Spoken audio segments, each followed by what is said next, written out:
Feels good. It feels good to talk about that shit, man. It actually makes you feel good, makes you feel proud, all that shit. But guess what happens? That alarm clock goes off at 4 a.m. to train. I don't want to be a SEAL today, or I don't want to be whatever today. I'll start tomorrow. And that's the usual pattern of people's lives. Until you really want to do something, you're always going to be a talker. I know why you hate me. You hate me because you're probably in the bed right now. You're probably an underachiever. You're probably somebody who doesn't want to do anything with your life. So I make you question everything about yourself. So I'm going to continue making you question yourself by coming out here and being even more successful. So like I said, I'm always examining myself every day. What is it? What is it? Well, there's only one thing you haven't examined yet, and it's going back to the beast, going back to the demon. So when I went back to him, I realized that that was the unsolved mystery. At the end of the day, I asked myself one question: can I take one more step? And usually the answer is yes. So if you can answer that question and not take another step, that is real failure. That is real quitting. So a lot of people can take one more step, but they choose not to. I don't know if you can take 2 steps. You got to answer that question after you take the first step. But I can always take one more step, so if I choose not to, that's on me. And I got to live with that. But all the times that I was like, I'm not going back. And I went back, I'm not going back, and I went back, I'm not going back, and I went back. It showed me even more of what we have as humans, if we're willing to go there and we're willing to push that extra step. So for me, this was the new level. Let's not quit yet, Goggins. Let's think about your options. Where are you going to end up if you quit this? Where are you going to go? What's amazing about the human mind is that it becomes your new norm. Like to think that I can run 200 miles, 240 miles, and that becomes like running 50. I never thought that was possible. This is why I'm always pushing that limit, because I know that within pushing these limits, there's always more. But what it did was it showed me what is possible. And that's what set the new stage for me. That's when I realized, oh man, I've really been underachieving my entire life. But it taught me what is possible. We all think about quitting, which is hard. It's hard to process information during pain, because that pain takes over and you can't think rationally. You're thinking about fight or flight, save yourself. That's not a rational thought. It's not a thought that's going to get you through hard times. But there's a lot of thought behind a person being a born loser, becoming who I am today. You don't just wake up and just rocky the shit. You got to wake up and think about, there's a process to getting better. And that process is never finished. But people don't want to go through the process of focus, of teaching yourself how to truly focus. I was the lowest form on earth, no talent, no ability to learn, and I literally know what it is to be rock bottom and to build that up. It's like, whether you believe in God or not, I do. He put this lab rat, which is me, on this planet and said, let me see what a beat up, abused kid who can barely learn, who has a twisted body, messed up genetics, sickle cell, this and that. Let me give him everything that pretty much disqualifies you from the military. Let's put him in this and see what comes out of it. It was a choice I made. And the choice I made was, what are you willing to sacrifice? And what are you willing to give up to find every bit of who you are as a human being? And I was willing to give everything to do that. You have no idea how great you really are, because you are using such minimal of what you have. And if people can learn to focus, this is what's possible. While every second of the day, he is trying to extract more from something. He's constantly thinking, he's constantly disciplined, never going off the path. Whatever is injured on him, he figures a way. It's a conqueror's mindset.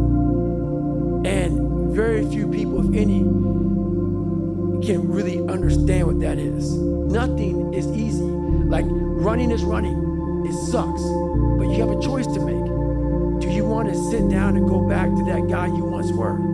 No. So this is what it takes. It seems like, especially with confidence, right, or self-esteem, there's a relationship between confidence and competence.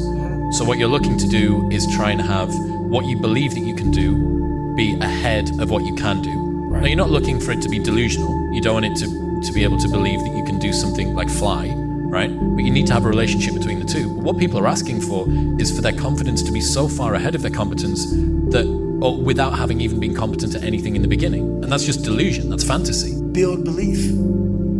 Belief is like, there's an after school special belief where the mom says, believe in yourself, and that's all great, but there's also a built belief. Like for me, I came from a bad place. How I build belief is through the daunting tasks I put myself through. So that's proof positive that I can. So it correlates. And that's how this piece of shit kid that I once thought I was built belief by saying, I was in 3 hell weeks. I went to Ranger School. I tried out for Delta selection. Undeniable stack of proof. That is proof, monk. So whenever you think you can't, the confidence comes from the thing that you built. You must build belief. You must build confidence. It can't be like, hey, I'm gonna knock that shot. You gotta look over here and say, I can knock that out. It's belief, and it's built on what you put in to yourself. It starts with yourself, man. You gotta start diving into those things that you are afraid of. You don't gain confidence by going to a spot that makes you feel good. It's gonna be a false reality. And the second life gives you that challenge, all you wanna do is go back to what made you confidence or what gave you confidence. Is that happy spot? No. What gives you confidence, what gave me confidence was spending years at a kitchen table trying to learn how to read and write on my own. Realizing I can't learn the way you learn. I can't, but I can learn. What gives you confidence, not being afraid, is overcoming the fear. That's what gives me confidence, is facing these things, overcoming them. And maybe not overcoming them every day, but facing them and facing them and facing them. Pretty soon like this, you know what, man, this is where it's at. It's not in that comfort zone. It's in the discomfort zone is where my confidence is getting built. That's where it's getting built. But people want an easier answer. There has to be an easier way. There's not. I'm sorry. I searched for it my entire life. You cheated, I did. You lied. I lied. I did everything. And I still felt empty. You never examine this. Happiness, peace, enlightenment, it's all up here, man. It's all up here. If I start talking like this, people go, man, you know, I don't know. It's the truth, man. Yeah, it is true. It's all up here. You just got to be willing to go and face it. And that's the hard part. Where most people quit, I had just started. Wow. And when you take that mindset and you learn to flip that around, that's what made me powerful. And my body followed. Failure, hell, disappointment, discomfort is a great learning tool. And many people don't understand that. It's these few moments in life that you have. Like for me, I always talk about it. Rocky 1, round 14. That 1 2-minute and 13-second clip of Rocky getting up when Apollo knocked him down.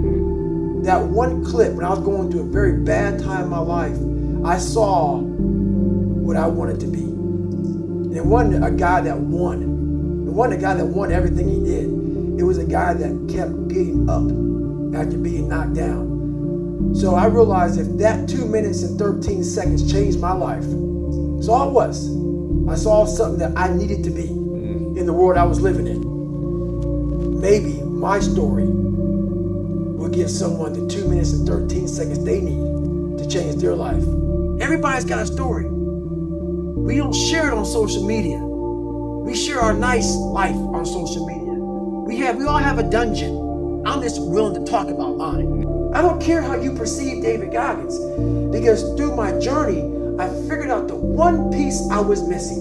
I thought it was cars. I thought it was women. I thought it was money. I thought it was everything. The one piece I was missing was me having the courage to face myself. Working out. Where I got my work ethic from was the hours I had to spend learning this. When you sit down and you're not smart, and you have a disability, and you still want to be at the top of your class, I didn't want to just get by. When I realized that I can learn, do hard work, and I can beat the valedictorian in school, but I got put in 10 hours more a day than he does. You know what kind of strength comes from that?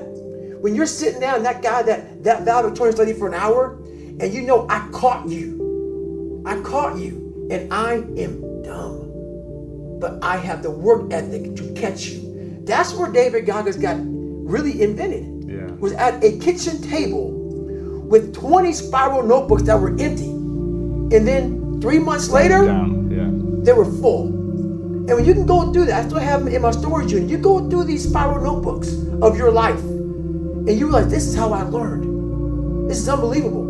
I was born David Goggins. David Goggins wasn't good enough. He was a scared, bullied, abused kid who struggled in life.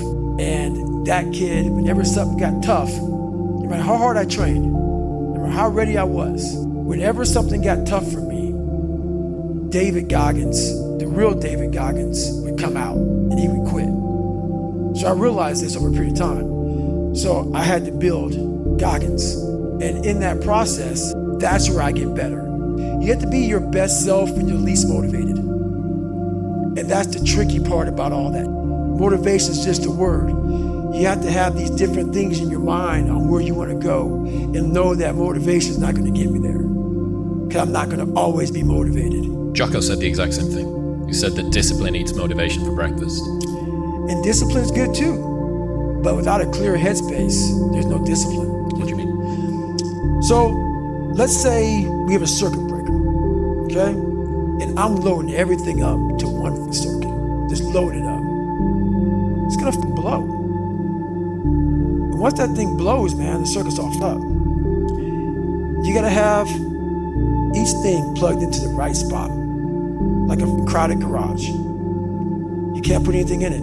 Once your brain is crowded, discipline is great, motivation is great, but if you can't fit in your brain because it's all cluttered with shit, there's no discipline. So a lot of people talk about discipline. Okay, great. Why do you fall off the wagon? Why can't I continue with this routine? Going to the gym, being better, waking up early, eating the right foods. It's because maybe it's your kids, maybe it's your wife, maybe it's your job, and it's all just stuck in your brain. You don't have it compartmentalized and organized in these nice shelves.